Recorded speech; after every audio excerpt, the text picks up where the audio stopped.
Église Saint-André de Ruffec.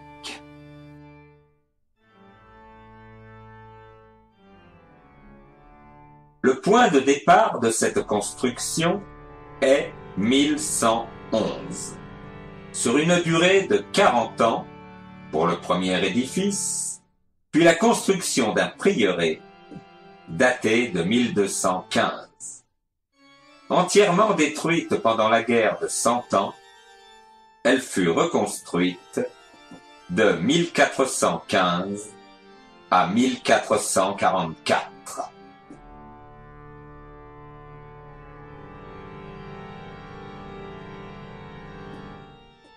La façade romane, très structurée, se présente comme un mur à pignon, délimité par 4 colonnes coiffées de petits cônes de pierre, dominant une partie presque carrée. Les 2 colonnes intérieures relient le rez-de-chaussée au fronton, divisant la composition architecturale en 3 ensembles.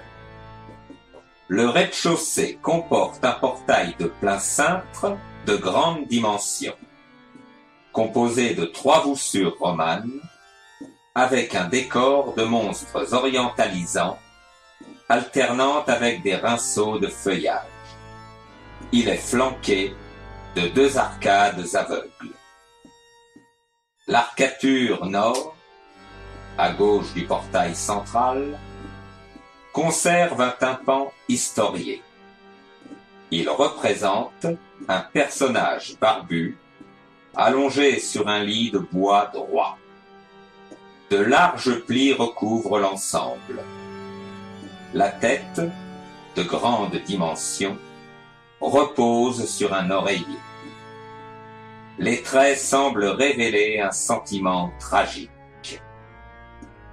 Un personnage debout tient un linge, interprété comme une aile d'ange. Au pied du lit figure une représentation animale. L'arcature sud possédait-elle aussi un tympan historié? Ceci est peu probable. Ce tympan a-t-il disparu lors de l'incendie qui a, en grande partie, détruit l'édifice? L'étage comporte un seul registre, avec une corniche décorée d'un rinceau de feuillage et une suite de métopes séparant des modillons couronnant 12 arcatures. Un collège de 11 apôtres devait y figurer avec la Vierge, occupant ainsi les 12 arcades plutôt étroites. Au sud, ne subsiste qu'un seul apôtre, qui doit être Saint André. La partie nord est occupée par 5 apôtres décapités. Le fronton est le point focal où tous les regards convergent. La façade événement raconte au peuple chrétien, à majorité analphabète, le miracle de l'Ascension. Sous un petit arc en cintre, le Christ, debout dans une mandorle ou gloire en amande, les mains ouvertes en signe d'acceptation, s'élève entre 2 anges. Par opposition à la façade, l'intérieur de l'édifice est purement gothique, car l'édifice, détruit par un incendie, a été reconstruit au début du XVe siècle. Lors de cette reconstruction, 2 volontés évidentes apparaissent. Agrandir l'édifice en élargissant les bas-côtés et en incluant des chapelles. Faire entrer la lumière en choisissant un chevet plat à l'est avec de grandes verrières. L'église se présente aujourd'hui comme un vaste édifice rectangulaire à 3 nefs, long de 53 mètres et large de 20 au niveau du transept.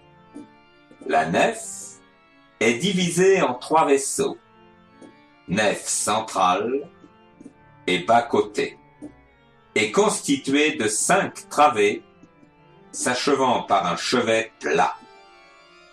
La voûte de la nef est sur croisée d'ogives quadripartite. Le vaisseau central repose sur des piles à fût cruciformes et moulures prismatiques exemptes de chapiteaux. La nef centrale est plus élevée que les bas-côtés.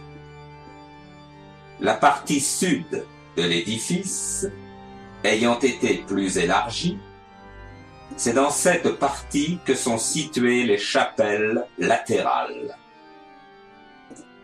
Le mur nord, qui ne possède qu'une chapelle, est soutenu par des contreforts extérieurs. Le transept, peu saillant, est prolongé au nord par un clocher desservi par un escalier en vis de 1504.